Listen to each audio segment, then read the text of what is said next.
கொடுத்திருக்கிறார்.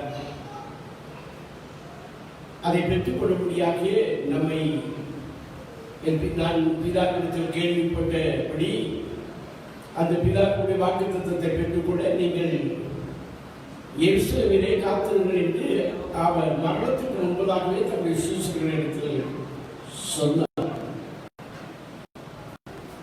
அதே போல அவர் மரித்து அடக்கம் பண்ணப்பட்டு உயிரோடு எழுந்து 40 நாட்கள் அவர் தாம் உயிர்த்தெழுந்த ரட்சகர் என்பதை அநேகருக்கு தெரிவித்து சபாசனை பண்ணி அநேகருக்கு தரிசனமாகி சிசுவோடு கூட அவர் பரலோகத்துக்கு எழுந்தருளி போன போது அதுக்கு அந்த எழுந்திருப்பதற்கு முன்பதாக என் பிதாவின் வாக்குத்தத்தத்தை பெற்றுக் கொள்வதற்கு விட்டு போகாமல் எருசலேமிலே காத்திருங்கள் என்று சொன்னார். ஆகவே தேவன் அதை முக்கியப்படுத்தி அவர் சொன்னது நிமித்தமாக சொன்னதுதான் விசேஷம் இருக்கிறது என்பதை அறிந்தவர்கள் தான் அதனுடைய ஆசையை அதை பெற்றுக்கொள்ளவும் வாஞ்சிக்கவும் வாஞ்சிப்பார். உலகத்தை அறிய என் உலகம் என்றால் கிறிஸ்தவராக இருப்பார்கள். உலகத்துக்குரியவராக இருப்பவர்களுக்கு அது பைத்தியமாக அது அவர்கள் அறியார்கள். அதை அவர்கள் விரும்பவும் மாட்டார்கள். அதை அவர்கள் பெற்றுக்கொள்ளவும் மாட்டார்கள். ஆனால் அவர் உங்களுடைய இருந்து உங்களுடைய வசமாக இருப்பதனாலே நீங்கள் அதை என்ன செய்வீர்கள் அறிந்து கொள்வீர்கள் என்று யோவான் 14 சொன்னார். ஆகவே கர்த்தருடைய பிள்ளைகளை விசேஷமாக இந்த நாட்களிலே நம் அநேக காரியங்கள் பரிசுத்த ஆவியானவருடைய அபிஷேகம் எத்தனை நமக்கு எவ்வளவு அவசியம், என்னத்தை நமக்கு கொடுக்கிறது, என்ன என்பதை குறித்து நாம ஒரு 17 குறிப்புகளை உங்களுக்கு நான் சொல்லியிருக்கிறேன். எத்தனை குறிப்புகளை நான் சொல்லியிருக்கிறேன் தெரியுமா? 17 குறிப்புகளை நான் உங்களுக்கு என்ன செய்திருக்கிறேன் சொல்லியிருக்கிறாங்க. முதலாவது தெய்வீக சுகத்தை பரிசுத்த ஆவியானவருடைய அபிஷேகம் நமக்கு அளிக்கிறது. ரோமர் 8:11 நமக்கு விடுதலை கொடுக்கிற ஏசாயா 10:27 அபிஷேகத்தினாலே நுகங்கள் பிடிக்கிறது. அது மட்டுமல்ல, நம்முடைய ஜெபங்களுக்கு நாம் வேண்டிக் கொள்வதற்கும் விருப்பங்களுக்கும் அதிகமாய் நம்ம என்ன செய்கிறாரு, நமக்கு என்ன செய்கிறார், நம்முடைய ஜெபங்களுக்கு பதிலளிக்கிறார் என்று 3:20 நம்ம பார்க்கிறோம். இப்படியாக நான் உங்களுக்கு 17 குறிப்புகள் சொன்னேன். கடந்த நாளிலே கடைசியாக பரிசுத்த ஆவியானவருடைய அபிஷேகம் நமக்கு மகிழ்ச்சியை கொடுக்கிறது, சந்தோஷத்தை கொடுக்கிறது என்பதை குறித்து கடந்த நாட்களில் நம்ம என்ன செய்தோம், நம்ம பார்த்தோம். அது மட்டுமல்ல, பரிசுத்த ஆவியானவருடைய அபிஷேகம் நம்மை போதிக்கிறது என்று நம்ம என்ன செய்தோம், கடந்த நாட்களில் நம்ம பார்த்தோம். 27 நம்முடைய இருக்கக்கூடிய ஆவியானவர் நமக்குடைய இருக்கிறதுனாலே நமக்கு மற்றவர்கள் யாரும் நமக்கு போதிக்கக்கூடிய அவசியம் இல்லை. பரிசுத்த ஆவியானவரே உங்களை என்ன செய்வார், போதிப்பார் என்பதை குறித்து நாம் என்ன செய்வோம் பார்த்தோம். இப்ப அபிஷேகம் இல்லாமல் நாம் பரவத்துக்கு போக முடியாது. பரிசுத்த ஆவியானவருடைய அபிஷேகம் உன்னுடைய இதை உள்ளவர்களே செயல்படுத்தி நல்ல ஆளுடைய பலப்படுத்துகிறது என்றெல்லாம் நம்ம இந்த குறிப்புகளை பார்த்தோம். இந்த நாளிலே உங்களுக்கு விசேஷமாக அதனால விசேஷமாக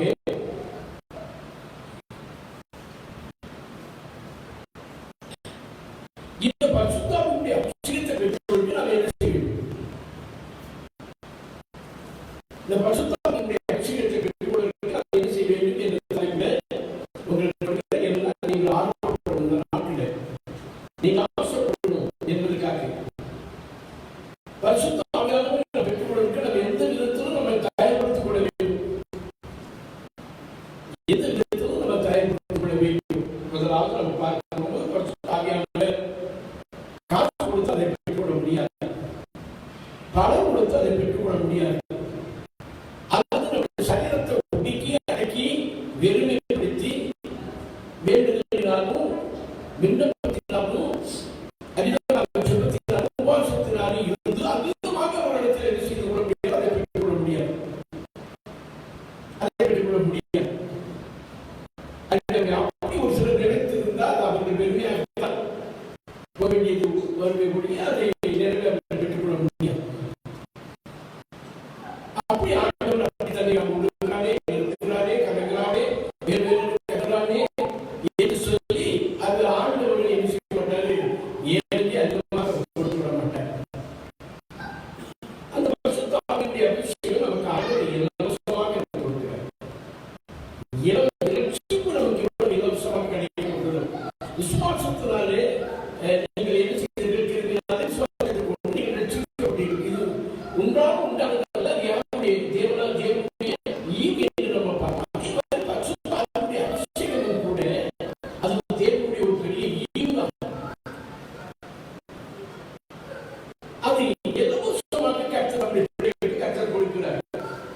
யோவேல் 2:28 பிதாவாகிய தேவனுடைய வாக்குத்தத்தம், மாம்சமான யாவருமே நான் ஏற்றுவேன்.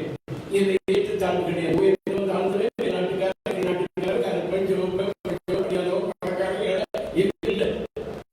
மாம்சமான யாவருமே தான் விருப்பம் உள்ளவராக இருக்கிறார். அவர் அனுபவம் உள்ளவராகத்தான் இருக்கிறார்.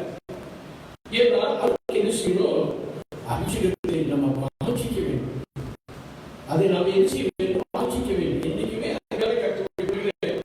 அதனுடைய பயனையும் அதனுடைய மதிப்பையும் நாம் என்ன செய்யணும்? உணர்ந்து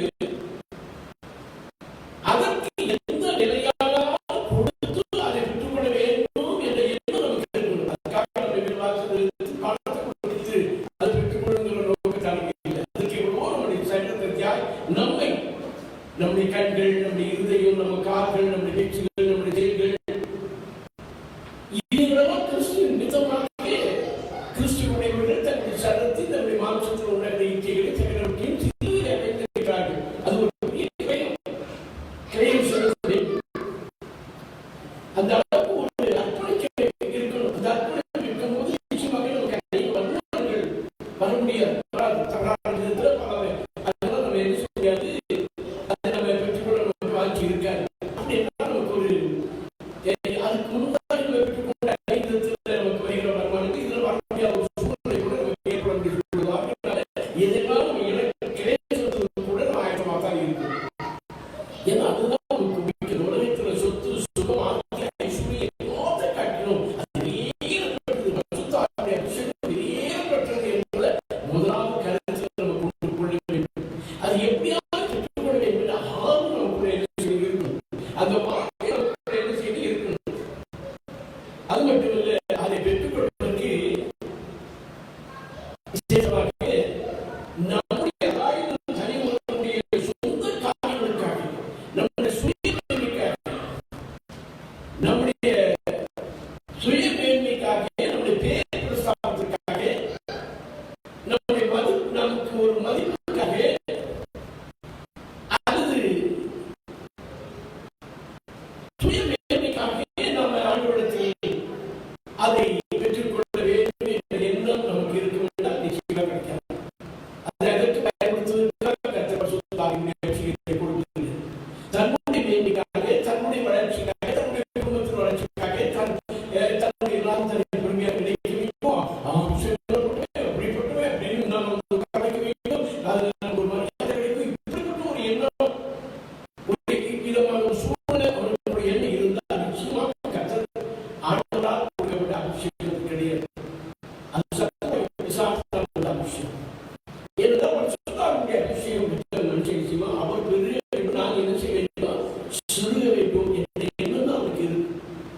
எந்த இடத்துக்கு பெருமையாக இருக்கணும் அப்படிங்கிற எண்ணத்துக்காக பெற்றுக்கொள்ளணும் அப்படிங்கிற எண்ணம் இருந்தால் நிச்சயமாக ஆண்டவர் அந்த அபிஷேகத்தை கொடுக்க மாட்டாரு. அப்படி ஒரு சிலர் பெற்றிருந்தால் அது வந்து ஆண்டவரால் கொடுக்கப்பட்ட அபிஷேகம் அல்ல என்பது நம்ம நன்றாக அறிந்து கொள்ள வேண்டும். தாழ்வு உள்ளவர்களுக்கு கர்த்தருக்கே கிடைக்கும். அது மட்டும் நம்முடைய சொந்த விருப்பத்தை நிறைவேற்றுவதற்காக எனக்கு கடவுளே நிரப்பும் என்று நீங்க கேட்டீங்கன்னா நிச்சயமாக கர்த்தர் அதை தர மாட்டார், கொடுக்க மாட்டார். உங்களுடைய சொந்த விருப்பத்தை நிறைவேற்ற வேண்டும் என்று நீங்கள் அதிகமாக விரும்பினால் அன்றாட கர்த்தருடைய சாத்தான நம்முடைய ஆவியை கொண்டு நம்ம நிறைவேற்றணும். விசேஷமாக 1900 அதாகிலும் நான் அரும்பகத்தில் இருக்கும்பொழுது அப்பொழுது 70 பிறந்த வருஷம் எவ்வளவு 70 பிரபு பிறந்தது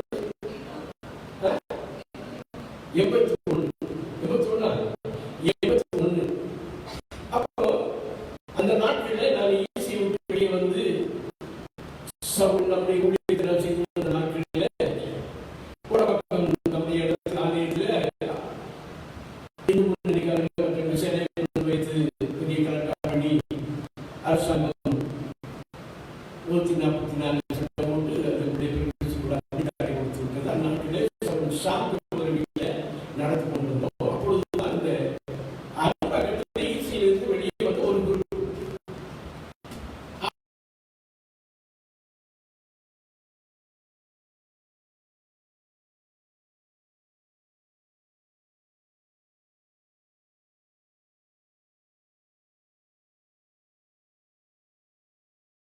இருப்பாங்க. எனக்கு வரலன்னா பாதி பேர் செவன்த் டே அட்டெண்டிஸ்ட் போயிட்டாங்க, பாதி பேர் நாங்கள் இந்துக்களாக மாறிடுவோம்னு சொன்னாங்க. அதற்காகவே நான் போனேன்.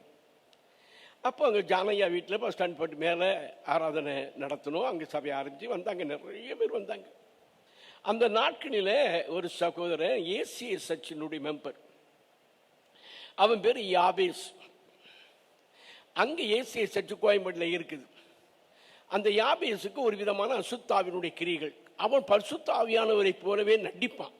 பரிசுத்தாவியானுடைய அந்நிய பாஷை அதிகமாக பேசுவான், தீர்க்க தரிசனத்தை சொல்லுவான், மறைவுருளை வெளிப்படுத்துவான், எந்த ரகசியமும் சொல்லிவிடுவான். அதனால பாச சுந்தரையாவே அந்த நாட்களில் இவன் பரிசுத்தாவினுடைய அபிஷேகத்தை பெற்ற மனுஷன். நம்முடைய ஏசிய சபைகளில் ஏதாயிரம் ஒரு காரியம் இருந்தால் இவனை எடுத்து உபயோகப்படுத்துன்னு சொல்லி அவர் அனௌன்ஸ் பண்ணே சொல்லிட்டார். ஆனால் அவர் நேரில் பார்த்துருக்க மாட்டார் நான் நினைக்கிறேன். மற்ற விசுவாசங்கள் சொல்லுகிறத நம்பி அதிகமாக அவர் சொல்லியிருப்பார். அதனால அவர் ரொம்ப பரிசுத்தவான். அது அந்த ரகசியம் எல்லாம் தெரியும். ஏதாவது சொல்லுவான், அண்ணா நகர்ல புருஷன் பெஞ்சாதி மனைவி தற்கொலை செய்ய தூக்கு போட்டுக்கிட்டு இருக்கா, புருஷன் இன்னொரு ரூம்ல தூக்கு போட்டுக்கிட்டு இருக்கா கட்ட என்று அதிகமாக போய் அப்படியே சொல்லி அவங்களை காப்பாற்றலாம். இப்படியெல்லாம் அவனை பெருமையாக சொல்லுவாங்க. அப்படிப்பட்ட நேரத்துல தான் அருமையான கர்த்தருடைய பிள்ளைகளை நான் அந்த ஊழியத்தை ஆரம்பிக்கும் போது அவன் அங்கிருந்து வந்து ஏன் தலையில கை வச்சு கீழே விழ வைக்கணும் அப்படிங்கிற எண்ணத்தோடு வந்தான். ஆனா அவனுக்குள்ள இருக்கக்கூடிய ஒரு அசுத்தாவி நான் புரிஞ்சுக்கிட்டு இயேசு நாமத்தில் விட்டு போய் கட்டளை அவன் கீழே விழுந்துட்டான். அதுக்கப்புறமாக்கு பயங்கரமான பிரச்சனைகள் ஏற்பட்டது. என்னெல்லாமா பண்ணி முடியாம கடைசியாக எங்கிட்ட வந்து செபிக்க வந்தான். அதனால கர்த்தருடைய பிள்ளைகளை அந்த நேரத்துல தான் அவனுக்காக நான் ஜெபிக்கும் போது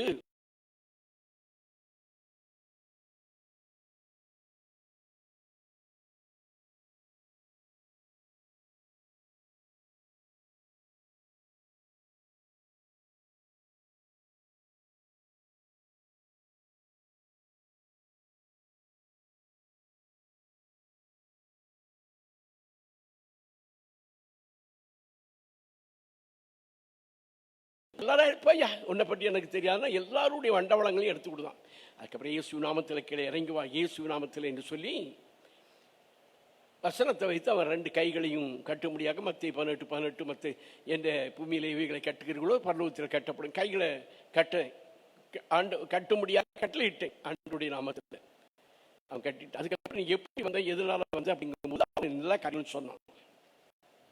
அப்போ ஒவ்வொரு காரியமும் அவனுக்கு சொல்லும்போது இதெல்லாம் விவரித்து சொல்ல முடியல. ஆனா அங்க ஒரு மீட்டிங் நடந்தது. அந்த மீட்டிங்ல கோயம்பேட்டில் போய் சர்ச்சை ஓப்பன் பண்றாங்க. சாரன் அந்த 3 நாள் கூட்டத்தில் அவர் பேசுறாரு. அப்ப இவன் என்ன செய்யறான், எப்படி நீ இந்த அப்படின்னு சொல்லும்போது அவன் அந்த கூட்டத்தில் போய் உட்கார்ந்து ஞானஸ்தானம் எடுக்க முடியாத முன்வருகிறவங்க கரங்களை உயர்த்துங்கன்னு சொல்லியிருக்காரு பாஸ்டர் ஆல்டர்ல. இவன் அப்படியே என்ன செஞ்சா முன்னால் வந்துட்டு மறுநாள் ஞானஸ்தானம் கொடுத்தாச்சு.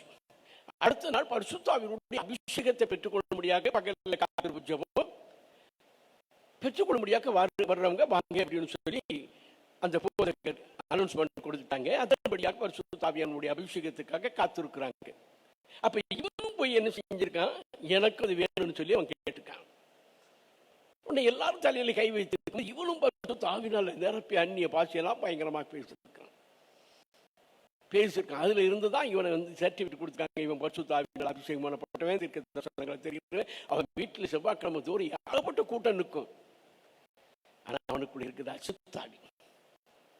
அப்படிதான் நான் இயேசு நாமத்தில் உனக்குள்ள இருக்கக்கூடிய ஆவி வந்து உண்மையாவே பரிசுத்தாவினுடைய அபிஷேகம் இல்லை. அதை பின்னால் தான் சொன்னான். இந்த அசுத்தாவியை தேசத்தை தரித்துக் கொண்டு பிசாசை வெளியே வா என்று கற்றுட்டேன். அது வெளியே வந்தான். எப்படி நீ இதெல்லாம் அந்நிய பேசினேன், நீ சபைக்கு நடுவில் இத்தனை பேருக்கு பரிசுத்தம் சொல்லி எல்லா ஊழியக்காரங்களையும் நீ ஏமாற்றிய, எப்படி நீ இதெல்லாம் செய்ய முடியும்னு சொல்லும் பொழுதுதான் அந்த அசுத்தாவி சொன்னதை நான் சொல்றேன். எனக்கு எல்லாரும் போல நானும் எனக்குள்ள இருந்த ஒரு ஜடாம் சொல்லக்கூடிய ஒரு ஆவி எனக்குள்ள இருந்துச்சு. நான் வந்து ஒரு கேரளா முஸ்லீம் டெய்லர் கடையில் நான் வந்து அவர் கடையில் நானும் டெய்லராக வேலை செஞ்சேன். கஸ்டமர்கள் அவரை என்கிட்ட தான் துணி தைக்கிறதுக்கு அதிகமாக கொடுப்பாங்க. ஆகினால கஸ்டமருடைய விருப்பத்துக்கு அவருக்கு எதிராக வேற ஒரு கடையை நம்ம போட்டு ஆரம்பிச்சு ஜனம் எனக்கு நிறைய வரதுக்கு ஆரம்பிச்சு. அதனால அவன் மலையத்துக்காரன் மந்திரம் வச்சுட்டான்.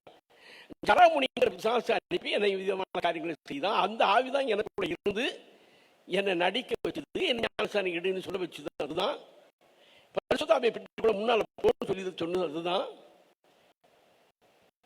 அப்ப பரிசுத்த ஆவி நமக்கு வரணும்னு சொன்னாக்க நான் உண்மையாகவே நாங்க ஒரு மனுஷன் பரிசுத்தம் இல்லாத ஒரு மனுஷனை அசுத்த ஜீவியத்தில் இருக்கும்போது பரிசுத்த ஆவியானவர்களுக்குள்ள ஊட்டப்படுவாரா? முடியாதல்லவா? நாங்க என்ன செய்வோம்? பரிசுத்த எங்களுடைய ஆவிகளை அவனுக்குள்ள புகுந்து நாங்க என்ன செய்வோம்? இந்த பாஷைகளா பேசுவோம். ஒரு 13 வகையான பாஷைகளை பேசலாம். இன்றைக்கு 95% கிறிஸ்தவர்களும் ஊழியக்காரர்களும் பேசுகிற வார்த்தைகள் எழுதி வச்சிருக்க பெரிய இல்லை. தேவிகளின் தலைவியே அவளை பொறுப்பட்டது, இப்படியாக ஒரே வார்த்தைகள், இப்படி அநேக காரியங்கள். அதுக்கப்புறம் அந்த பிசாசனுடைய விரட்டி அடித்து அவருக்கு விடுதலை கொடுத்தார். இதே அரும்பக்கத்தில் யாபேஸ்ன்னு சொல்லக்கூடிய கோயம்பேடுல நீங்கள் வேணும்னா கேட்கலாம். இந்த தம்பி கோபி வருவார், அவர்கிட்ட கேளுங்க. அங்கே இருக்கக்கூடிய விசுவாசத்தையும் கேட்டான்னு கூட சொல்லுவாங்க. அதுக்கப்புறம் தான் அவங்ககிட்ட இருந்து அவன் சொல்லிச்சது. நான் அநேக தலையில கை வைத்து நான் சொல்ல பண்ணேன். எல்லாம் எங்களுக்குள்ள இருந்த அசுத்தாவி தான் அவனுக்குள்ள அவனை அசுத்தாவி மாதிரி நடிக்க வச்சது. தயவுசெய்து ஐயா, அவங்க தலையில கை வைத்து அந்த அசுத்தாவிகளை விரட்டி நீங்க என்ன செய்யுங்க, அவங்களுக்கு விடுதலை கொடுங்கன்னு சொல்லி அந்த ஆவி எங்கிட்ட கேட்டுட்டு அப்படியே நாங்கள் சோமணும். அநேகரை அலைக்கழித்து விட்டு போனது அந்த நாட்களில். எதற்கு சொல்லுகிறேன்?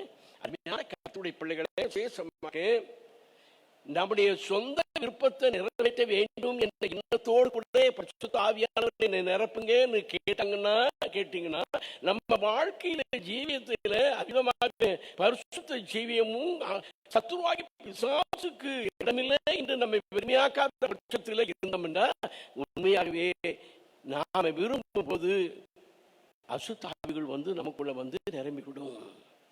அதனால தான் நான் ரொம்ப ஜாக்கிரதையாக இருக்கேன். அதனால தான் பவுல் சொன்னாரு, கொடுமானால் யாருடைய தலையில நீ கை வச்சிடாத, யாருக்கும் நம்ம தலையில கை வச்சு செபிக்க முடியாது நீ போகாதங்கிறார். அப்ப அந்த ஊழியக்காரனுடைய கனிகளை பாருங்க, அவன் பரிசுத்த ஜீவியத்தை பாருங்க, வாழ்க்கையை பாருங்க, அவனுக்குள்ள இருக்கக்கூடிய பரிசுத்த ஆவியானவருடைய கனிகள் இருக்கிறான்னு பார்த்து அப்பேற்பட்ட பரிசுத்தவான்கள் அவங்க நம்ம செபிக்கிறதுக்கு நம்ம பெரும் நிச்சயமாக கேட்டுக்கொள்ளணும். இல்லைன்னா ரொம்ப ஜாக்கிரதையாக நம்ம இருக்கணும். இதுக்கு அநேக உதாரணங்கள் சொல்ல முடியுது, மாதிரியே தெரியும். ஆகவே நம்முடைய விருப்பத்தை நிறைவேற்ற வேண்டாம். அந்த பரிசுத்த ஆவியா நமக்கு கொடுக்கப்படுகிற அவருடைய நாமம் மகிமைப்பட வேண்டும், அவருடைய சித்தத்தை நிறைவேற வேண்டும். அதன் மூலமாக அநேகர் விடுதலை பெறணும். நான் யாருக்காக ஜெபிக்கிறோமோ அவருடைய தலையில் கை வைத்து ஜெபிக்கிறோமோ அவர்கள் விடுதலை பெறணும். சாசன்படியிலிருந்து விடுதலை பெறணும், எல்லா சாபுகளிலிருந்து விடுதலை பெறணும், வியாதிகளிலிருந்து விடுதலை பெறணும். ஆண்டவரே, நான் யாரோடு கூட பேசுகிறோனோ அவர்கள் இருதயம் அதிகமாக ஆண்டவருக்கு ஒப்புக் கொடுக்க முடியாது, அவர்கள் ரட்சிக்கப்பட முடியாது செய்யணும். அவருடைய காரியங்கள் ரகசியங்களை ஆண்டவரை மறைவோட எனக்கு வெளிப்படுத்தும் மூலமாக இயேசு கிறிஸ்து ஆண்டவர் என்று அவர்கள் அறிக்கை செய்யணும். அப்படி அவர் பெருக வேண்டும், நான் பெருக வேண்டும். அவருடைய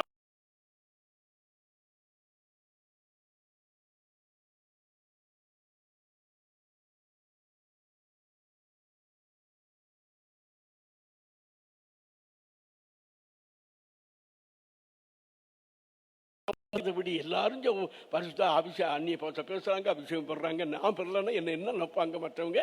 எத்தனை வருஷம் கிறிஸ்தவனாகி இருக்கிறேன், என்ன அப்படின்னு நானும் ஊழியம் செய்யல, நானும் 4 வார்த்தை பேசினா தானே என்னையும் மதிப்பாங்க.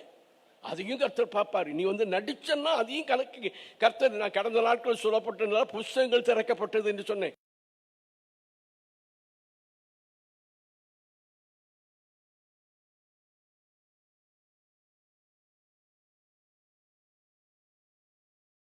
புத்தகங்கள் யார் யார் எழுதப்படுவாங்கன்னு சொல்லப்படுங்க.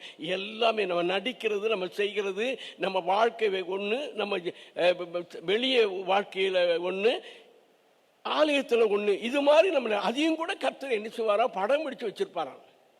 நம்ம பேசும் ஒவ்வொரு வார்த்தைகளை குறித்து நியாய தீர்ப்புகளை கணக்கு கொடுக்க வேண்டுமா? நம்ம நடக்கிறது. ஆகவே மற்றவங்க மதித்துக் கொள்ள வேண்டும், மதிக்க வேண்டும், நம்மளை பெருமைப்பாக நினைக்க வேண்டும். நம்ம அவ்விதமாக எண்ணி அவ்விதமாக பரிசுத்த ஆவியை பெற்றுக்கொண்டேன் அப்படிங்கிறத நடிச்சோம்னு சொன்னாக்கா அதற்கும் கர்த்தர் கணக்கு கொடுப்பார். அதனால ரொம்ப ஜாக்கிரதையாக இருக்கணும், நம்ம வெறுமையாக்கணும், தாழ்த்தணும். உங்களுடைய நாமம் அதன் மூலமாக மகிமைப்படணும். Price the Lord. அது மட்டுமல்ல, விசேஷமாக அப்படிப்பட்ட பரிசுத்த ஆவியினால் அபிஷேகத்தில் நிரப்பப்பட்ட ஒரு தேவனுடைய மனுஷனை கர்த்தர் தம்முடைய பாதையில் அவர்களை வழிநடத்தி, சத்தியத்தில் வழிநடத்தி, சிறப்பான வழிகளில் அவனை நடத்தி, அவன் மூலமாக அவனுடைய சகல விதமான தேவைகளையும் சந்தித்து அவனுக்கு ரகசியங்களையும் வெளிப்படுத்தி, அதன் மூலமாக ஒரு கூட்டம், பெரிய கூட்டம் ஆண்டவராக இயேசு கிறிஸ்துவை சொந்த ரட்சகராக ஏற்றுக்கொள்ளும்படியாக உன்னை என்ன செய்வார்? மகிமைப்படுத்துவார். அப்போ பரிசுத்த ஆவியினுடைய அபிஷேகத்தை பெற்றுக்கொள்ள நம்ம என்ன செய்யணும்? நமக்கு தாகம் இருக்கணும், அந்த ஆர்வம் இருக்கணும். ஆர்வமும் தாகமும் இல்லாத ஒரு மனுஷனை வற்புறுத்தி ஆண்டவர் அவனுக்குள்ள பரிசுத்த ஆவியினுடைய அபிஷேகத்தை திணிக்க மாட்டார். நம்ம ஆண்டவர் ரொம்ப பெர்ஃபெக்டானவர். சில மனுஷர்கள் இருக்கும், சிலர் மதியாதவங்களுடைய வீட்டில் என்ன செய்ய மாட்டாங்க? மிதிக்க மாட்டாங்க. ஒரு பெருந்தன்மையான குடும்பத்தை சேர்ந்தவங்க தன்னை மதிக்காத மனுஷங்களுடைய வீட்டுக்கு அடுத்த முறை அவங்க போக மாட்டாங்க. அப்படிப்பட்டவங்களோட எந்த விதமான தொடர்பும் வைத்துக் கொள்ள மாட்டாங்க. இதை வச்சு அவங்க ஒரு பெருந்தன்மையான ஒரு குடும்பம், ஒரு பெருந்தன்மையான குடும்பத்தில் பிறந்த பையன் அப்படின்னு சொல்லிக்கிடுவாங்க. ஆக விசேஷமாக நம்ம ஆண்டவரும் கூட அவ்விதமாக அந்த வாஞ்சியும் தாகமும் தவணமும் இல்லாத மக்களுடைய விசுவாசிகளுடைய அவன் கண்ணீர் விட்டுட்டானே, கதறி விட்டானே, அழுது விட்டானே என்று சொல்லி நம்ம பல்லவந்தமாக நம்ம என்ன செய்ய மாட்டார்? நமக்குள்ள திணிக்க மாட்டார். நமக்கு அதில் ஒரு ஆர்வம் இருக்கணும், நமக்கு ஒரு தாகம் இருக்கணும், அருமையான தாகம் இருக்கணும். சேஷமாக யோவான் 6ஆம் அதிகாரம் 33ஆம் வசனம் என்ன சொல்லுது? 6ஆம் அதிகாரம் 33ஆம் வசனத்தை வாசிங்க.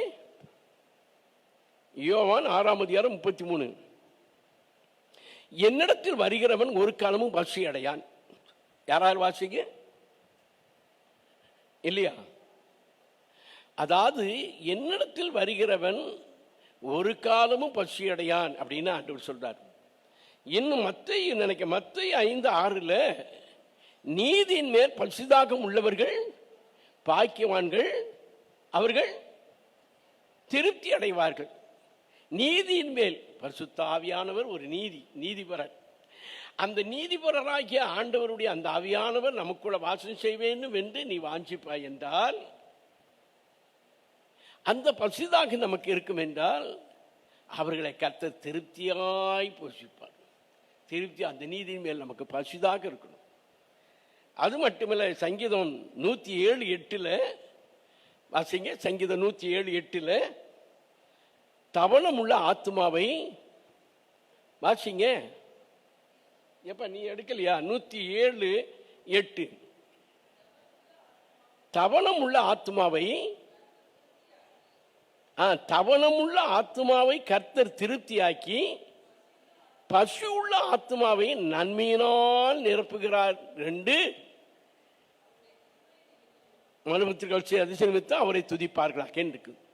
அவர் தவணம் உள்ள தாகமுள்ள மானானது நீரோடைய வாஞ்சித்து கதறுவது போல என் ஆத்மா உம்மை வாஞ்சித்து கதறுகிறது என்று தாகத்தோடு தவணத்தோடு கூட அவிதமாக ஒரு ஆத்மா தேடும் என்றார், கேட்கும் என்றார்.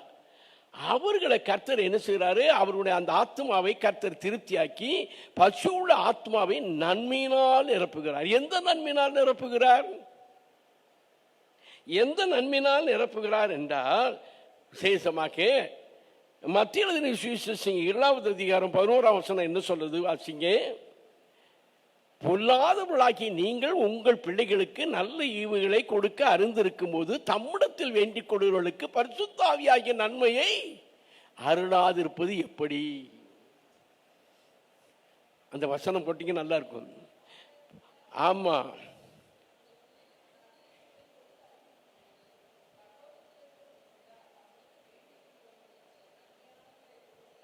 நன்மையானவைகளை கொடுப்பது, அந்த நன்மையானதை கொடுப்பது அதிகமல்ல வாங்குறாரே, அந்த நன்மை என்ன நன்மை?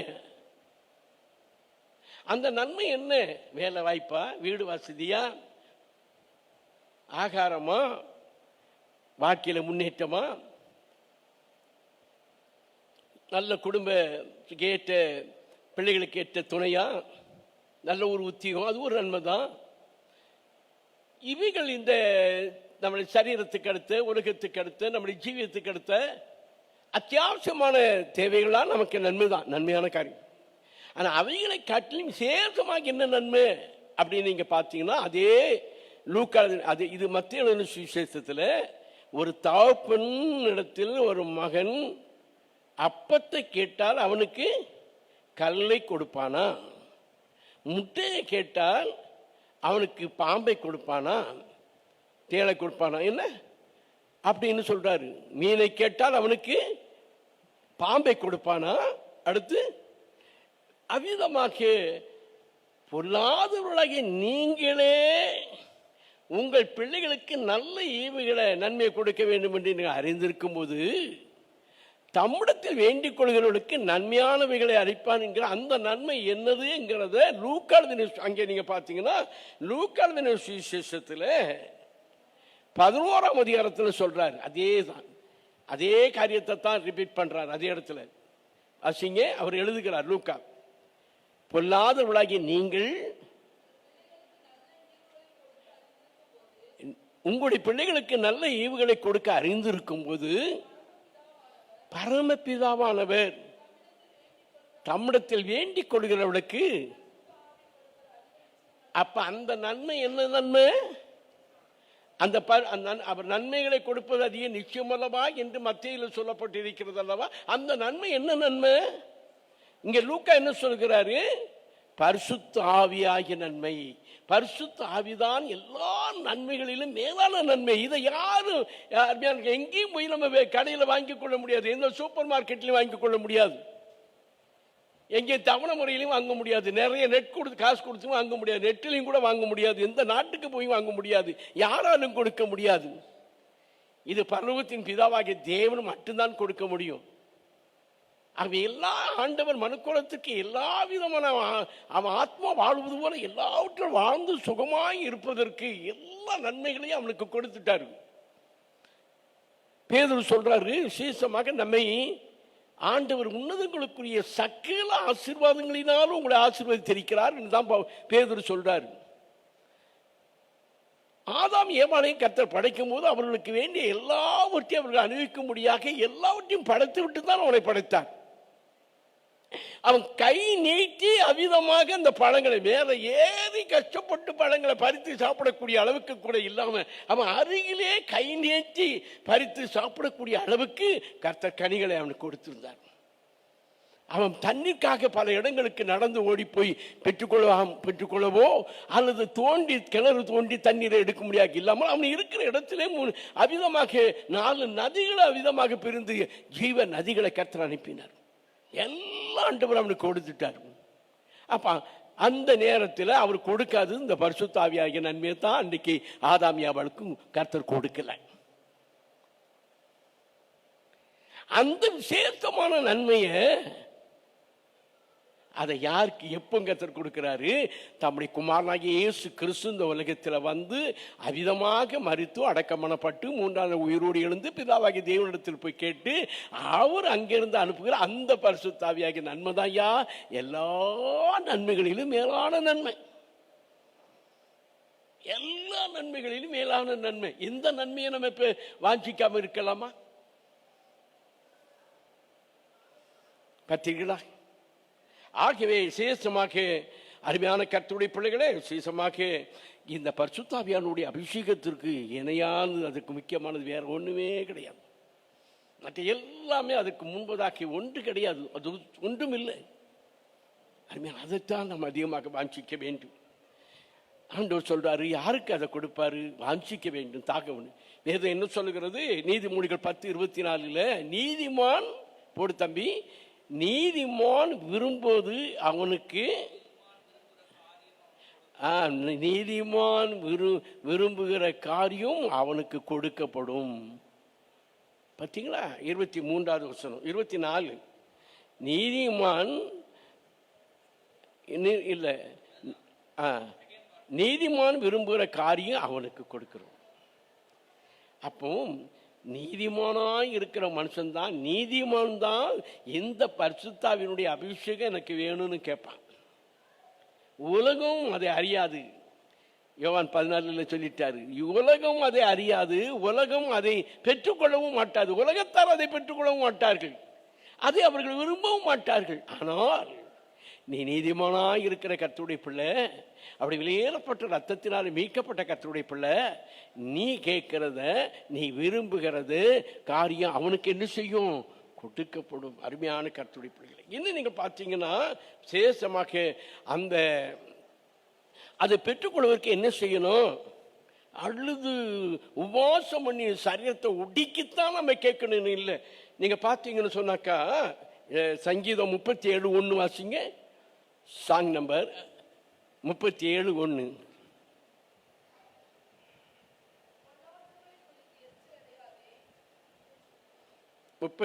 அதாவது கர்த்தரிடத்தில் மனமகிழ்ச்சியா இரு, அவர் உன் வேண்டுதலை கேட்டருள்வார் அப்படின்னு ஒரு வசனம். பார்த்தீங்களா?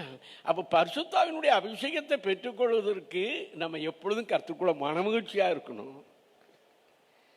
நம்ம கர்த்தருக்குள்ள மனமகிழ்ச்சியா இருக்கணும். அதைத்தான் நெகேமியா சொல்றாரு, கர்த்தருக்குள்ள மகிழ்ச்சியா இருப்பதே உங்களுடைய பலன் அப்படின்ட்டாரு.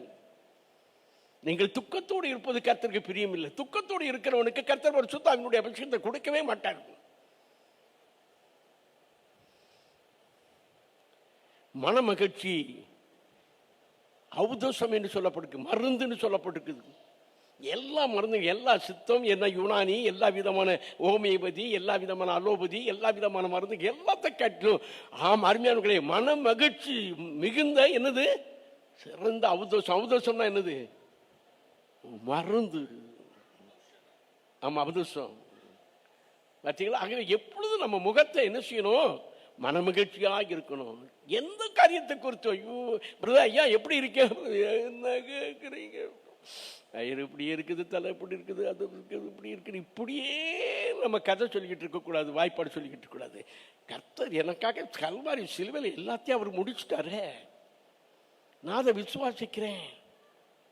வேதம் என்ன சொல்லுகிறது? சாத்தானுடைய ஆட்டுக்குட்டியானவருடைய ரத்தத்தினாலும் அவங்களுடைய சாட்சியின் வசனத்தினாலும் சத்துருவாகிய பிசாசானவனை ஜெயித்தார்கள் என்று வெளிப்படுத்தல் விசேஷத்தில் சொல்லப்பட்டிருக்கு. தெரியும் இல்லையா? மரணம் நேரிடுகிறதா இருந்தாலும் அதற்கு தப்பும்படியாக தங்களுடைய ஜீவனையும் பாராமல் ஆட்டுக்குட்டியானுடைய ரத்தத்தினாலும் சாட்சியின் வசனத்தினாலும் சத்துருவாகி பிசாசானவனை ஜெயித்தார்கள் என்று வேதம் சொல்லுகிறது. வெளிப்படுத்தல் விசேஷம் வாசிங்கம்மா. மரணம் நேரிடுகிறதா இருந்தாலும் அதற்கு தப்பும்படி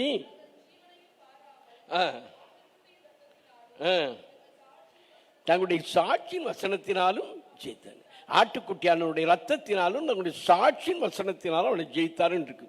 அப்ப ஆண்டவராகி இயேசு கிறிஸ்துவினுடைய ரத்தத்தினால நமக்கு ஜெயம் கிடைக்கிறது என்று நம்ம அடிக்கடியாக நம்ம நம்புகிறோம். இயேசு கிறிஸ்துவின் ரத்தம் நமக்கு ஜெயம். இயேசு கிறிஸ்து ரத்தம் ஜெயம், ரத்தம் ஜெயம், ரத்தம் ஜெயம், இயேசு கிறிஸ்துவின் ரத்தம் ஜெயம் என்றெல்லாம் நம்ம பாடுகிறோம். நல்லது. ரத்த கோட்டைக்குள்ளாக மறைந்து விட்டேன், எனக்கு இனி என்ன பயமும் இல்லை என்று சொல்லி நம்ம பாடத்தான் செய்கிறோம். ஆர்மியான கர்த்தருடைய பிள்ளைகளே, ஆனா வெறும் ஆண்டவராக இயேசுவின் ரத்தத்தினாலே மட்டும் நம்ம ஜெயத்தை பெற முடியாது. ரத்தம் நமக்கு அவருடைய சிலுவையில் சென்ற ரத்தம் நமக்கு எப்படித்தான் நமக்கு விடுதலை கொடுக்கிறது? இயேசு சிலுவையில் அறையப்பட்டார். நல்லா தானே? அறையப்பட்டாரு. அங்கே அவரை கொண்டு வந்து என்ன செஞ்சாங்க? பிலாத்தினுடைய அரண்மனையில கட்டி சவுக்குனால என்ன செஞ்சாரு? இரும்பு குண்டுகள் வைக்க 40 குண்டு, அங்கிருந்து 40 ஒன்று குறையும் 39 அடிகள் சாட்டையினால் அடித்தார்கள். அப்படி உடம்பெல்லாம் உடைய சரீரமெல்லாம் உள்ளத நிலம் போல என்ன செய்தது? சதைகள் எல்லாம் மாம்சமெல்லாம் பிழிந்து அவிதமாக ரத்தங்கள் கொட்டுது. அடிக்கும் போது எத்தனை பேர் பக்கத்தில் இருந்தவங்க மேலெல்லாம் அந்த ரத்தம் தெளிக்கப்பட்டிருக்கும் அல்லவா? அவனை ஓங்கி அடிச்சவன் மேல எவ்வளவு ரத்தம் அவன் மேல சிந்திச்சிருக்கும். ஆனா அந்த ரத்தம் அவனுக்கு விடுதலை கிடைச்சுதா? அவனுக்கு ஏதாவது ஒரு அற்புதத்தை செய்ததா? கொஞ்சம் யோசிச்சு சொல்லுங்க, பாருங்க. சிலுவையில் அவரை ஆணி கொடுத்து ஆணியினால் அடித்து தொங்க வச்சாங்களே, அப்பமெல்லாம் அவருடைய ரத்தம் கீழே சிந்தத்தானே செஞ்சது. அவரை சிலுவையில் அறைந்தவங்க மேலே அந்த ரத்தம் சிந்தாமையா இருந்திருக்கும், படாமையா இருந்திருக்கும். அது சுற்றியில் இருக்கக்கூடிய மக்கள் மேலே படாமையா இருந்திருக்கும். ஆனால் அந்த ரத்தத்தினால அவங்களுக்கு ஏதாவது ஒரு அற்புதம் நடந்ததா? ஒரு அதிசயங்கள் நடந்ததா? இல்லை, இல்லை, இல்லை, நடக்கலை, நடக்க முடியாது. அருமையான கர்த்தருடைய பிள்ளைகளை, இயேசுவின் ரத்தம் ஜெயம்னு பாடுகிறதுனால சத்துருவாக்கி பிசாசு உடனே ஓடிடுவான்னு நினைச்சிடாதீங்க. இயேசுவின் ரத்தம் எனக்கு என்ன செய்தது? அந்த அந்த நமக்காக ஜீவனை கொடுத்த ஆண்டவராக இயேசு கிறிஸ்துவை விசுவாசித்து அவரை சொந்த ரட்சகராக ஏற்றுக்கொண்டு தன் பாவங்களை அறிக்கை செய்து அவ்விதமாக, ஆண்டவரே உம்முடைய ரத்தத்தினால் என் பாவங்களை கழுவி, ஏனென்றால் என் பாவங்கள் என் சாபங்கள் எனக்காக நீர் எல்லாவற்றையும் சிலுவையிலே ஏற்றுக்கொண்டு ஆண்டவரே எனக்காக நீ ஜீவனை கொடுத்தீர் என்று நான் விசுவாசிக்கிறேன், நான் உண்மை ஏற்றுக்கொள்கிறேன் ஆண்டவரே என்ற அதை விசுவாச ஆண்டவருடைய ரத்தம் என்னை விடுதலை ஆக்கிட்டு, என்னை பாவத்திலிருந்து சாபத்திலிருந்து என்னை என்ன செய்தது? விடுதலை ஆக்கிட்டு, தீய பழக்க வழக்கத்திலிருந்து விடுதலை ஆக்கிட்டு,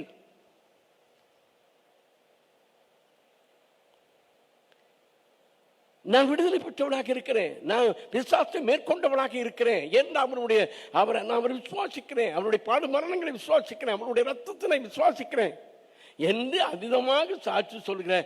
சாட்சி, அந்த சாட்சி எனக்கு உண்டு, அந்த சாட்சி எனக்குள்ள இருக்கிறது, அவருடைய ரத்தம் எனக்கு வியாதியை நீக்கிறது என்று உன் வாழ்க்கையில் அவ்விதமாக அந்த அந்த அனுபவ சாட்சி உனக்கு இருக்கும் என்று அந்த சாட்சியின் வசனத்தினால தான் பிசாசானவனை ஜெயிக்க முடியும். மற்றபடி அருமையான கர்த்தருடைய பிள்ளைகளை,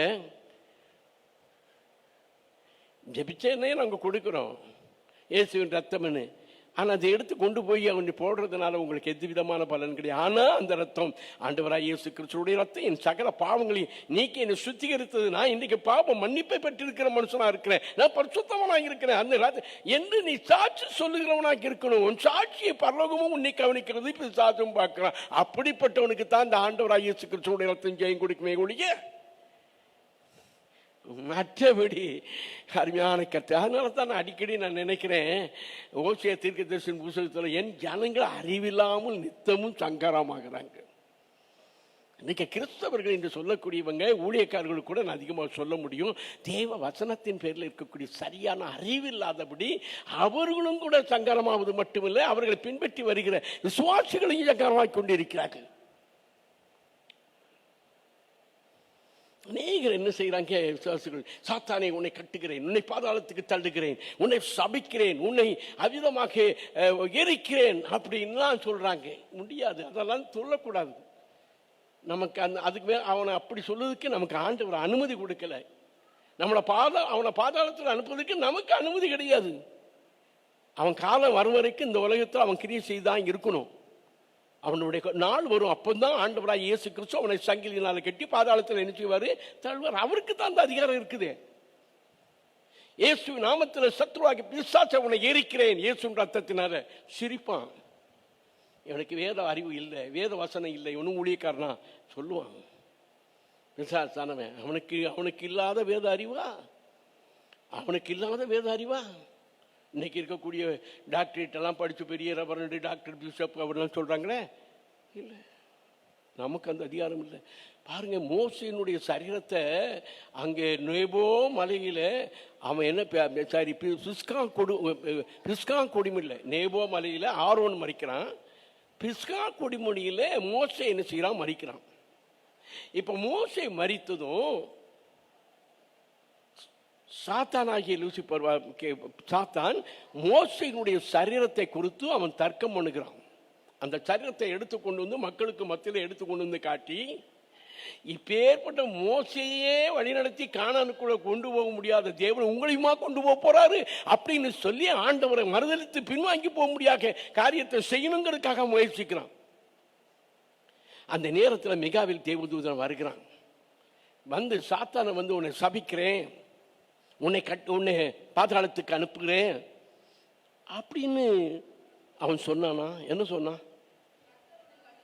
யூதாவின் புசு கர்த்தர் உன்னை நம்ம அனாவசியமாக்கி நம்ம வாயினாலேயே நம்ம வார்த்தைகளை விட்டு நம்ம வந்து வீண் வம்பை நம்ம வாங்கிடக்கூடாது. மீன் மம்பை என்ன செஞ்சிடக்கூடாது, உங்களுக்கு அந்த டேலண்ட்டும் அந்த தகுதியும் இல்லைன்னா அந்த விஷயத்தில் தலையிடவே கூடாது, ஒதுங்கிடணும். இன்னைக்கு நிறைய பேர் அப்படியாக துணிகரமாக செய்கிறதுனால தான் அவங்க குடும்பத்திலும் அவங்களுக்கு வாழ்க்கையிலும் அவிதமாக பலவிதமான பிரச்சனைகளும் போராட்டங்களும் வியாதிகளும் பலவிதமான சூழல்களும் இருக்கு. ஆண்டவருடைய நியாயத்தீர்ப்பு இருக்கும் வரைக்கும் அவனுடைய காலம் இந்த உலகத்தில் இருக்குது. அதுவரை அவன் கிரியை செய்தான் ஆகணும். ஆண்டவர் அனுமதிச்சிருக்கிறார், வச்சிருக்கிறார். அதில் போய் அந்த அவருடைய நீதியில் போய் நம்ம தலையிட முடியாது, அது முடியாது. அவரை கட்டின மேலான ஆள் கிடையாது. மெய்யாவில் தேவதூதனே சொல்றாரு, அவன் கையில் எப்பவும் கொட்டை இருக்கு, வெட்டலாமே சொன்னாரா? இல்லை. என்ன சொல்றாரு? கர்த்தர் உன்னை கடிந்து கொள்வாராக. ரொம்ப ஜாக்கிரதையா இருக்கு. ஆகவே பரிசுத்தாவினுடைய அபிஷேகம் நமக்கு அருமையான கர்த்தருடைய பிள்ளைகளே நமக்கு மகிழ்ச்சியை கொடுக்கிறது. நம்ம எப்பொழுதும் மகிழ்ச்சியா இருக்கணும். ஏன்னா அவருடைய ரத்தத்தின் மேல நமக்கு அவ்வளவு வல்லமை நமக்கு இருக்குது.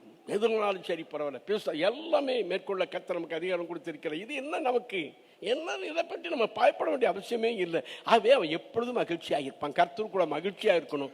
அப்படி மகிழ்ச்சியாக இருக்கிறவனை கிட்டத்தான் ஆண்டவர் என்ன செய்வார்? பரிசுத்தாவினுடைய அபிஷேகத்தை கொடுப்பார். மூஞ்ச கீழே போட்டுக்கிட்டு பல விதமான கஷ்டங்களையும் பல விதமான காரியங்களையும் மற்ற விதமான நினைச்சுக்கிட்டு வருத்தப்பட்டுக்கிட்டு, இது எனக்கு நம்மால் யார் எனக்கு உதவி செய்ய முடியும், யார் எனக்கு இது செய்ய முடியும், இதெல்லாம் என்ன இவர் சொல்றாரு, பிரசங்கத்தில் மேடியாக சொல்லிடுறாரு, நமக்கு இருக்கிற இந்த பிரச்சனை இந்த வித வேதனை அவருக்கு எங்கே தெரிய போகுது, சும்மா அவர் வேணா ஒன்றும் இல்லை அப்படியாக பண்ணிட்டு போவார், அவருடைய வேலை எவ்வளவு அப்படின்னு நம்ம நினைச்சிருவாங்க.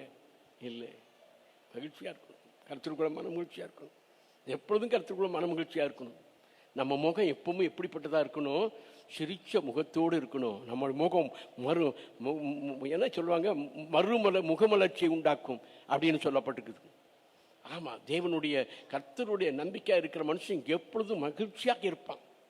அருமையானவர்களை, கல்யாண நாளில் எப்படி கணவனும் மனைவியும் சந்தோஷமாக இருக்காங்களோ அதே போல் அவன் காலம் முழுவதும் சந்தோஷமாக இருப்பாங்க. நம்ம ஆண்டவர் நம்மோடு கூட இருக்கிறார் என்ற உணர்வு இருந்தாலே தானாகவே மகிழ்ச்சி நமக்கு ஏற்பட்டுரும். சந்தோஷமாக இருக்கிறவங்ககிட்ட நெருங்காது, மற்ற எதுவுமே நெருங்காது.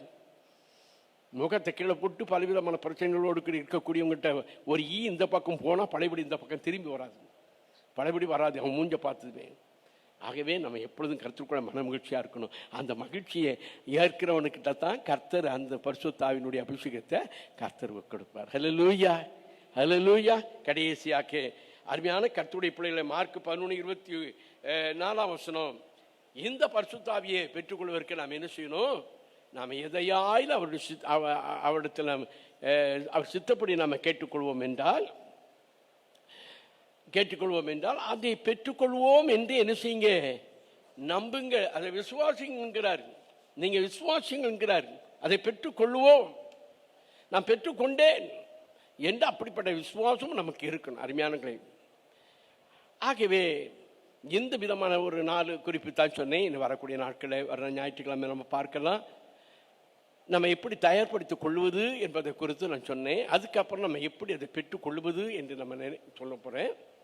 அதற்கு அப்புறமாக்க அருமையான கர்த்தருடைய பிள்ளைகளே, உங்களை எந்தெந்த விதத்தில் நீங்கள் ஆயத்தப்படுத்திக் கொள்ள வேண்டும் என்ற வசனத்தை நீங்கள் ஒவ்வொரு நாளும் வீட்டில் யோசித்து தியானித்து அதன்படியே அவ்விதமாக ஆண்டவர்கிட்ட நீங்கள் ஒப்புக் கொடுத்து அவ்விதமாக நான் பெற்றுக்கொள்வேன், என்னை நிரப்புகிறேன், ஆண்டவரை ஒப்புக் கொடுக்கிறேன், வெறுமையாக்குறேன்னு சொல்ல ஆண்டவர் உங்களை நிரப்புவார், உங்களுக்கு கூட வாசம் பண்ணிடுவார். அதை ஆசம் பண்ணும்போது நம்ம அன்னைக்கு அநேகர் மற்றவர்களுக்கு மத்தியில் ஒரு பரவசமாக்கு ஒரு பேச்சு பரவசமாக்கு அப்படியாக நம்ம பேசினா தான் பரிசுத்தாவியானவருடைய அபிஷேகம் அவனை பெற்றிருக்கிறான்னு சொல்லி நம்புவாங்க அப்படின்னு சொல்லி அப்படியான ஒரு காரியங்களை எழுட்டாங்க. இல்லை, அதுவும் ஒன்று தான். அது இல்லைன்னு நான் சொல்லவே இல்லை. நான் பரிசுத்தாவியானவர் அந்நிய பாஷைக்கெல்லாம் எதிர்த்து நிற்கிறவன் கிடையாது. ஆனால் அருமையான கர்த்தருடைய பிள்ளைகளை உங்களுக்குள்ள அவர் வந்துடுறார், உங்களுக்குள்ள வந்துடுதார். அவர் என்ன செய்கிறாரு? அவர் உங்களுக்குள்ள வாசம் பண்ணி ஆரம்பிச்சிருந்தார். அது ஆரம்பம் உங்களுக்கு தெரியாது. பின்னால் உங்களுடைய வாழ்க்கையில் ஜீவியத்தில் மாற்றங்களை நீங்கள் பார்ப்பீங்க. நீங்கள் அனுதினமாக ஆண்டவரோடு கூட நடக்கிறத நீங்கள் அனுபவிப்பீங்க, பார்த்து அவர் உங்களோடு கூட பேசுவதை நீங்கள் கேட்பீங்க, அவர் அறிவீங்க. உங்களுடைய வழிகள்லாம் எப்படி இருக்குங்கிறத, இதுக்கு முன்னாடி எப்படி இருந்தது இப்போ எப்படிங்கிறதெல்லாம் நீங்களே அதை அறிந்து கொள்வீங்க. அவர் உங்களுக்குள்ள இருக்கிறார் என்பதை நீங்க என்ன செய்வீங்க? அறிந்து கொள்வீங்க. அப்ப நீங்க என்ன செய்யணும்? என்னை பரிசுத்த ஆவியானவர் என்னை அவரோடு கூட இணைத்து விட்டார். அந்த பரிசுத்த ஆவியானவர் எனக்குள்ள வந்து விட்டார். நான் அவருக்குள்ளே இருக்கிறேன், அவர் எனக்குள்ளே இருக்கிறாரு. ஆகவே என்னை மற்றவர்களை போல நான் அங்கேயுமாய் போய் அப்படியாக நிலை எனக்குள்ளே இருக்கிறார் என்று நான் அறிந்து கொண்டேன். நான் விசுவாசிக்கிறேன். என் வாழ்க்கை ஆண்டவருக்கு பிரியமாக நடக்கிறது என்று சோதித்து பார்த்து என் வாழ்க்கை என் ஜீவியம் எல்லாம் அவ்விதமாக அவருக்கு பிரியமாக இருக்கிறது. என் மனச்சாட்சி என்னை குறித்து என்னை குற்றவாளி என்று சொல்லக்கூடிய அளவுக்கு என்னை ஒரு பரிசுத்த வாழ்க்கையுடையவனாக என்னை நடத்துகிறத நான் பார்க்கிறேன். அனுதினமும் அவரோடு கூட ஜீவிக்கிறேன். அப்பேற்பட்ட ஒரு சாட்டிஸ்ஃபேக்ஷன் உங்களுக்குள்ள வந்து விட்டா, நீங்க பரிசுத்த ஆவியானவர் உங்களுக்குள்ள வந்து விட்டார் என்று நீங்க நல்லா நம்புங்க. அருமையான கர்த்தருடைய பிள்ளைகளை, என்னை கர்த்தர் நிரப்பவில்லையே என்ற கவலையை விட்டு விடுங்க. அதுக்கப்புறமாக்கே ஜபத்திலும் வேத வாசிப்பிலும் அப்படியாக நீங்கள் வளர வளர உங்களுக்குள்ளேயே அவர் இருப்பார். அப்போ அந்த அபிஷேகம் பெறும்போது முதலாவது நீங்கள் கணுக்கால் அளவுக்கு தான் வந்திருக்கீங்க. அதுக்கப்புறம் மேலே நீங்கள் ஜபத்திலும் துதியிலும் ஸ்தோத்திரத்திலும் சாட்சியிலும் விதமாக வர வர கர்த்தர் அடுத்து உங்களை அடுத்த ஸ்டேஜுக்கு கர்த்தர் கொண்டு போவார். எப்படி? முழங்கால் அளவுக்கு. அதுக்கப்புறம் உங்களை மார்பளவுக்கு கொண்டு போவார் தண்ணீர். அதுக்கப்புறம் கழுத்தளவு உள்ள தண்ணீருக்கு உங்களை வெளியெடுத்து கொண்டு போவார். எஸ்ஐக்கில் சொல்லியிருக்கு இல்லையா? அதுக்கப்புறம் நீங்க என்ன செய்வீங்க தெரியுமா? அதையும் கடந்து ஆழமான பகுதிக்கு சென்று நீந்தி நீந்தி பரவசமாகும் அந்த நிலைமைக்கு கர்த்தர் உங்களை கொண்டு வந்துருவார். ஆகவே கர்த்தர் தாமே இந்த நாட்களில் நம்மை அமிதமாக நிரப்புவாராக, ஆசீர்வதிப்பாராக. இது ஒரு பெரிய சப்ஜெக்டோ ஒரு பெரிய காரியம் என்று நினைச்சிடாதீங்க. இதுக்கு நம்ம இவ்வளோ தியாகம் பண்ணணும்னு நினைக்காதீங்க. இது ஒரு சாதாரண காரியம்தான். இது ஒரு சாதாரண காரியம்தான் அருமையான கர்த்தருடைய பிள்ளைகளை. ஆகவே ஆண்டவர் உங்களை அது அவசியம், எனக்கு அது வேணும் ஆண்டவரேன்னு கேளுங்க. என்னை நிரப்புங்க ஆண்டவரேன்னு. நீங்கள் இல்லாமல் என்னால் முடியாத ஆண்டவரேன்னு சொல்லிடுங்க. நான் வாஞ்சிக்கிறேன் ஆண்டவரே அப்படின்னு கேளுங்க. நான் உங்களை விட்டு போக மாட்டேன் ஆண்டவர்னு கேளுங்க. யாக்கோபு போல நீர் என்ன அப்படின்னு கேளுங்க.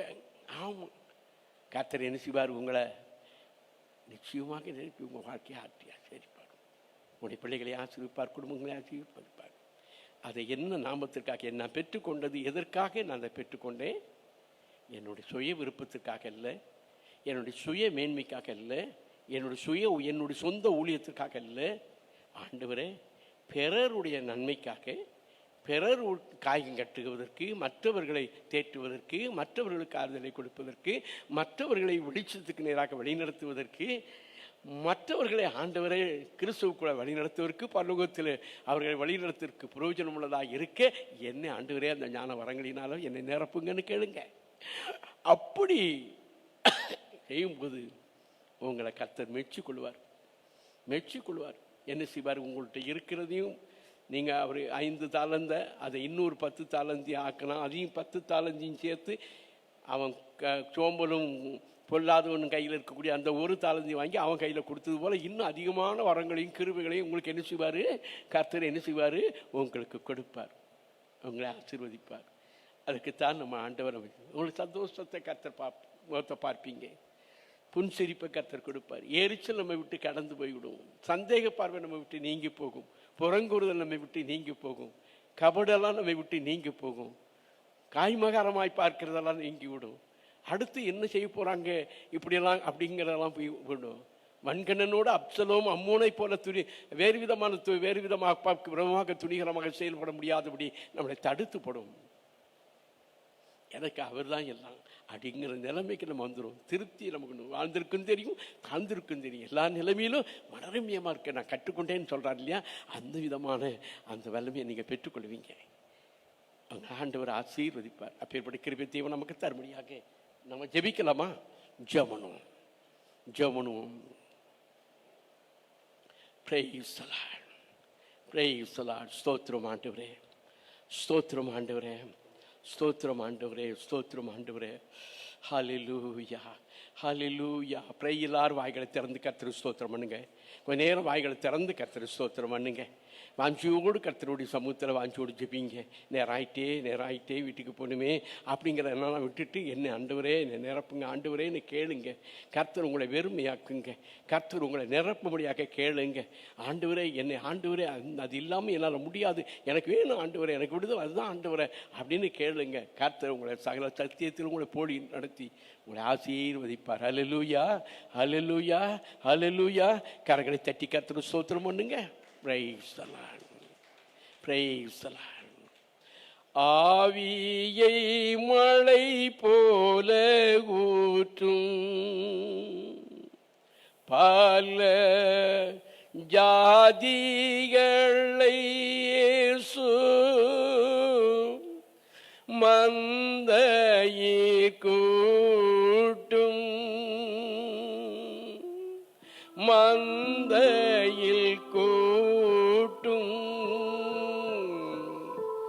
ஆவியை மழை போல ஊற்றும் பாவிக்காய் ஜீவனை விட்ட கிறிஸ்தேசு. அருமையானவர்களே, நமக்காக ஜீவனை கொடுத்த ஆண்டவராய் இயேசு இந்த பாவியாகி என் மேல் உம்முடைய பரிசுத்த ஆவியை நீ ஊற்றும் ஆண்டவரே. தீபத்துக்கு எண்ணெயை எனக்கு ஆண்டவரே திரி அணையாதற்கும் முன்பதாகவே ஊற்றும். அந்த நாட்களில் பரிசுத்தவான்கள் இப்படியாக பாடினாங்க.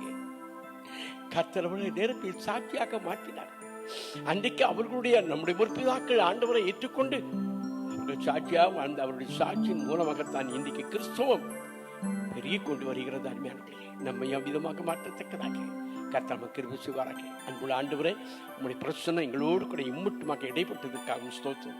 இந்த சாயங்கால நேரத்திலும் கூட நாங்கள் ஆண்டவரை வெறுமையாய் போகாதபடி கர்த்தாவே ஏதோ ஒரு பெரிய பொக்கிஷத்தை குறித்து நாங்கள் அதிகமாக அறிந்து கொண்டோம், அதை குறித்து புரிந்து கொண்டோம், அதை பெற்றுக்கொள்ள வேண்டும் என்ற வாஞ்சியும் எங்களுக்கு அதிகரிக்க செய்தீர் ஐயா. ஏதோ ஆண்டவரை ஒரு செய்தியை நாங்கள் தொடர்ந்து உங்களுடைய அற்புதங்களை அதிசயங்களை மட்டும் நாங்கள் கேட்கிறது இல்லாமல் ஆவிக்குரிய ஜீவியத்தில் வளர்ந்த விசுவாசிகளாகிய நாங்கள் ஆண்டவரே நாட்களில் கர்த்தாவே நல்ல ஒரு பொக்கிஷத்தை குறித்து அதை தேட வேண்டும் என்ற வாஞ்சியை எங்களுக்கு கொடுத்தீரே. உங்கள் ஸ்தோத்திரம். தாகமுள்ளவன் மேல் தண்ணீரையும் தவணமுள்ள ஆத்மாவை நீர் திருப்தியாக்குகிறவர் அல்லவா. நீதியின் மேல் பசிதாக்கம் உள்ளவர்கள் பாக்கியவான்கள் அவர்கள் திருப்தி அடைவார்கள் என்று சொல்லப்பட்டிருக்கிறது அல்லவா. கர்த்தாவே, எங்கள் அன்பு பிள்ளைகள் யாவர் மேலும் ஆண்டவரே உம்முடைய பரிசுத்த ஆவியினுடைய வல்லமை அவரிதமாக பொழிந்து ஆசீர்வதிக்கும் செபிக்கிறோம். ஒரு வெற்றியுள்ள வாழ்க்கைக்கு பரிசுத்த ஆவியினுடைய அபிஷேகம் எங்களுக்கு மிகவும் அவசியம் அப்பா. அவ்விதமாக உம்முடைய பிள்ளைகளை எல்லாவற்றிலும் வெற்றி சிறக்க பண்ணும் ஆண்டவரே. எங்களை எல்லா விதமான துறைகளிலும் நாங்கள் செழுமை உள்ளவர்களாக வளருவதற்கு ஆலோசனை எங்கள் கொடுக்கிற பரிசுத்த ஆவியானவரே, உம்முடைய பிள்ளைகளை அவ்விதமாக நிரப்பிவிடும் ஆசீர்வதித்திலும் ஆண்டவரே. மாதம் முடிந்து விட்டதப்பா, இன்னும் ஒரு வாரம் தான் இருக்கிறதப்பா ஆண்டவரே. இந்த மாதம் முடிகிறதப்பா, நாங்கள் இன்னொரு புதிய மாதத்துக்குள் கடைசி மாதத்துக்குள் பிரவேசிக்கிறோம். எங்களுக்கு முன்பதாக அந்த மாதம் ஆண்டவரே நாங்கள் துக்கத்தோடு துயரத்தோடு அல்ல, நாங்கள் துக்கத்தை கண்ட இந்த 8 மாதங்கள் 9 மாதங்கள் ஆண்டவரே அந்த ஒரு மாதத்தில் எல்லா விதமான இழந்து போன எல்லா நன்மைகளையும் இரட்டிப்பாக நாங்கள் பெற்றுக்கொள்கிற மாதமாக இருக்கவும், அதே நேரத்தில் இந்த வருஷம் எங்களுக்கு கிறிஸ்துவம் இல்லை, இந்த நாட்களே எங்களுக்கு அருளும் இல்லை, இந்த நாட்களே எங்களுக்கு இது ஆராதனை இல்லை, இந்த நாட்களே எங்களுக்கு எந்த விதமான அந்த அளவுக்கு இல்லை, அந்த அளவுக்கு சர்ச்சை ஆண்டு விழாவும் இல்லை, அந்த அளவுக்கு எங்கிட்ட ஒன்றும் இல்லை அப்படின்னு ஒரு துக்கத்தோடு இல்லாமல் கர்த்தருக்குள்ள மகிழ்ச்சியாக இருந்து இந்த 8 மாத காலமாக எங்களை எவ்வளோ அதிசயமாய் எத்தனை பேர் ஆண்டவரை கோடிக்கணக்கான பணங்களை கையில் வைத்து கொண்டிருக்கவங்க கூட தன்னுடைய இந்த கொரோனா வியாதியை இருந்து அவங்க மீள முடியாமல் எத்தனையோ பேர் மரித்து போனாங்களே ஆண்டவரை. எங்களுக்கு ஜீவனை கூட்டு கொடுத்தீரே, எங்களை காப்பாற்றினீர் ஐயா. எவ்வளவு நன்றி உமக்கு செலுத்தணும் ஆண்டவரே. ஆகவே நாங்கள் மகிழ்ச்சியோடு கூட ஆண்டவரே இந்த ஆட்களை ஒரு வருஷமே இல்லாதது போல இந்த வருஷத்துல மகிழ்ச்சியோடு உமக்கு ஆராதனை செய்து உம்மை மகிமைப்படுத்த கர்த்தர் எங்களுக்கு கிருபை செய்யும். ஹல்லேலூயா. ஆசீர்வதி மீட்பர் இயேசுவின் இன்ப நாமத்தில் ஜெபம் கேளும் ஜீவன் உள்ள பிதாவே. என் ஆத்மாவே கர்த்தரை ஸ்தோத்திரி, என் முழுவதுமே அவருடைய பரிசுத்த நாமத்தில் ஸ்தோத்திரி. என் ஆத்மாவே கர்த்தரை ஸ்தோத்திரி, அவர் செய்த சகல உபகாரங்களை மறவாதே. ஆமென். நம்முடைய கர்த்தராகிய இயேசு கிறிஸ்துவினுடைய கிருபையும் பிதாவாகிய தேவனுடைய அன்பும் பரிசுத்த ஆவியானவருடைய ஐக்கியமும் நம் அனைவரோடும் கூட இப்போதைக்கு இருப்பதாக.